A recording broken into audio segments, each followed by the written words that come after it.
Hello friends, welcome to my channel. இன்றைக்கி நம்ம சேனலில் சுறா புட்டு செய்யலாம் வாங்க.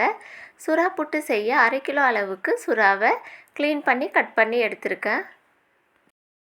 சுறா புட்டு செய்கிறதுக்கு முன்னாடி இதை ஆவியில் வேக வைக்கணும். இட்லி பாத்திரத்தில் ஸ்டீம் பண்ணுற தட்டு வச்சுட்டு அதுக்கு மேலே இந்த சுறா மீனெல்லாம் வச்சிடுறேன்.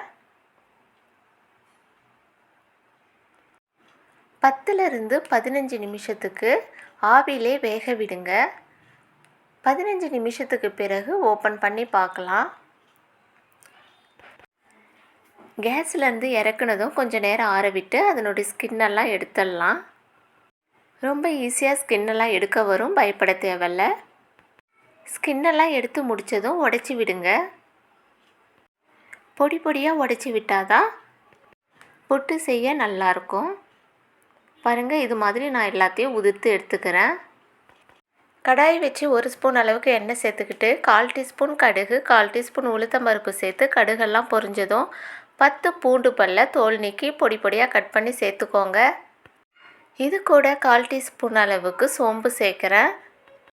இது கூட கொஞ்சமாக கருவேப்பிலையும் சேர்த்து 3 மீடியம் சைஸ் பெரிய வெங்காயத்தை பொடி பொடியாக கட் பண்ணி சேர்க்குறேன்.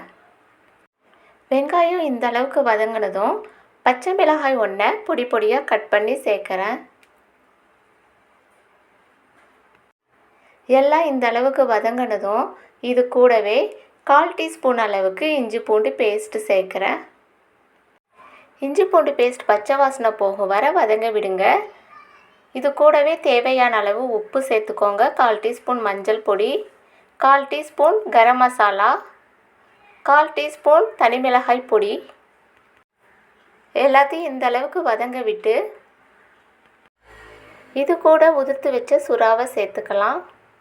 மசாலாலாம் ஒன்றோடு ஒன்று கலக்கும்படி மிக்ஸ் பண்ணி விடுங்க. மீனோட ஸ்மெல்லெல்லாம் தெரியாத இருக்கணும்னா லைட்டாக மசாலா பொடி, மஞ்சள் பொடிலாம் சேர்த்தா தாங்க இதில் நல்லாயிருக்கும். ரொம்ப டேஸ்டான சுறா புட்டு ரெடி. இது கூட கொஞ்சமாக மல்லி இலைகளை சேர்த்துக்கோங்க. 1/4 டீஸ்பூன் அளவுக்கு மிளகு பொடியும் சேர்த்து கலந்து விட்டு இறக்கிடலாம். ரொம்பவே ஹெல்த்தியான டேஸ்டான சுறா புட்டு ரெடி. இந்த வீடியோ உங்களுக்கு பிடிச்சிருந்தா ப்ளீஸ் லைக் பண்ணுங்கள், ஷேர் பண்ணுங்கள், சப்ஸ்கிரைப் பண்ணிக்கோங்க. கூடவே பெல் சிம்பிளை கிளிக் பண்ண மறந்துடாதீங்க. தேங்க்யூ.